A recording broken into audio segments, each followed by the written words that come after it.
क्या आपने कभी सोचा है कि इतनी दौलत होने के बाद भी कोई इंसान इतना शांत कैसे रह सकता है?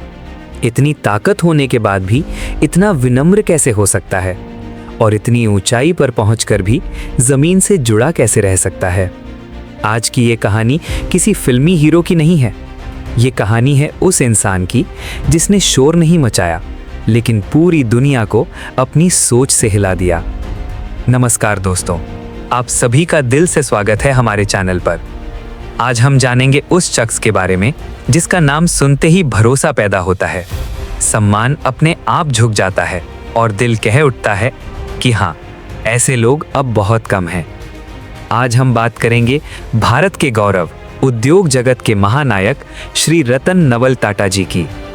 रतन टाटा जी का जन्म हुआ 28 दिसंबर 1937 को एक ऐसे परिवार में जिसका नाम ही देश की पहचान था, टाटा परिवार। लेकिन उनकी जिंदगी कभी आसान नहीं रही। बचपन में माता पिता का अलग होना, अकेलापन और अपने ही घर में खुद को अलग थलग महसूस करना, इन सब ने उन्हें अंदर से मजबूत बनाया। उन्होंने पढ़ाई की अमेरिका के कॉर्नेल यूनिवर्सिटी से। वहां चाहें तो वो एक आरामदायक जिंदगी चुन सकते थे, लेकिन उन्होंने चुना भारत, क्योंकि उनके दिल में एक ही आवाज थी कि देश के लिए कुछ करना है। जब रतन टाटा जी ने टाटा ग्रुप की कमान संभाली, तब बहुत लोग हंसे। कहा गया ये लड़का बिजनेस नहीं समझता, लेकिन उन्होंने जवाब शब्दों से नहीं, काम से दिया। टाटा ने सिर्फ मुनाफा नहीं कमाया, उन्होंने विश्वास कमाया। जब 26/11 का आतंकी हमला हुआ और ताज होटल जला, तो रतन टाटा जी ने कहा, पहले कर्मचारी फिर इमारत। जिन लोगों ने जान जोखिम में डालकर मेहमानों को बचाया, उनके परिवारों की जिम्मेदारी टाटा ने खुद उठाई। यही होता है असल नेतृत्व। एक और उदाहरण, जब उन्होंने टाटा नैनो बनाई, दुनिया ने कहा सस्ती गाड़ी, ये क्यों? लेकिन रतन टाटा जी ने कहा, हर परिवार सुरक्षित सफर का हकदार है। उनका सपना था कि एक पिता अपनी पत्नी और बच्चों को मोटरसाइकिल पर नहीं, 4 पहियों में सुरक्षित ले जाए। नैनो भले ही बिजनेस में सफल न हुई हो, लेकिन इरादों में वो हमेशा अमर रहेगी।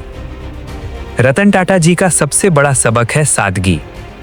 आज भी वो एक आम इंसान की तरह रहते हैं, न दिखावा, न घमंड, न अहंकार। वो कहते हैं, मैं कभी अमीर बनने नहीं निकला, मैं बस सही काम करना चाहता था। युवाओं के लिए उनका संदेश बहुत साफ है, डर को अपने फैसलों पर हावी मत होने दो। गलतियां होंगी, लोग मजाक उड़ाएंगे, लेकिन अगर नीयत साफ है तो समय खुद जवाब देगा। और दोस्तों, आज जब हम ये कहानी सुनते हैं तो समझ आता है कि महान बनने के लिए ऊंची आवाज नहीं चाहिए, ऊंचा चरित्र चाहिए।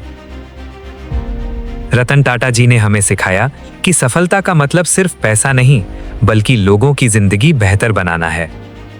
अगर ये कहानी आपके दिल को छू गई हो, अगर आपको भी लगा हो कि देश को ऐसे ही लोगों की जरूरत है, तो इस वीडियो को शेयर कीजिए, क्योंकि प्रेरणा तभी जिंदा रहती है जब वो आगे बढ़ाई जाए। मैं आपसे फिर मिलूंगा एक और सच्ची, एक और प्रेरणादायक कहानी के साथ। तब तक याद रखिए, बड़े बनो लेकिन अच्छे इंसान बनकर। धन्यवाद।